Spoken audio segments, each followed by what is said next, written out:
Any final thoughts you'd like to share with our attendees, maybe a takeaway nugget? I know we've covered a lot of information, but James, let's start with you.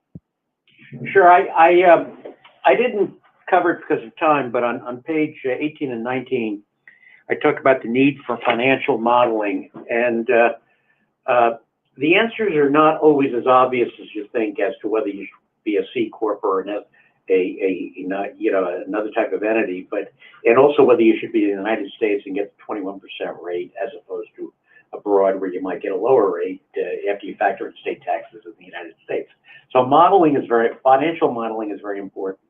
The second point that I think is very significant is if you've got an extensive enterprise with companies in various countries and you've got a lot of these good deals that worked out well over the years, I know you don't want to be quick to change, but the one thing you want to do is to review them for reality, if nothing else.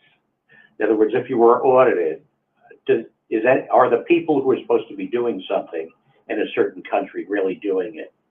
What are they being compensated? Should you substitute? That's the kind of stuff I think is very important to start looking at now.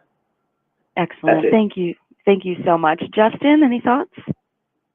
I think the big thing right now that companies really have to take a hard look at is long-term structuring. Tying it into the C Corp, talking to Tax CPA and Tax Counsel.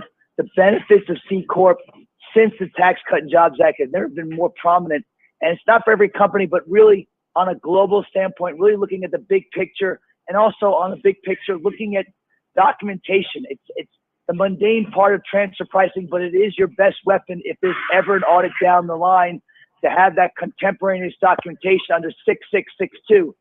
So really thinking about global structuring, and most importantly, putting a lot of emphasis on internal controls and documentation so everything is aligned. It's sort of a form of quasi-insurance if anything ever came about down the line. So I think those are the best ways companies can really think about long-term as well as preparing for documentation in the current form.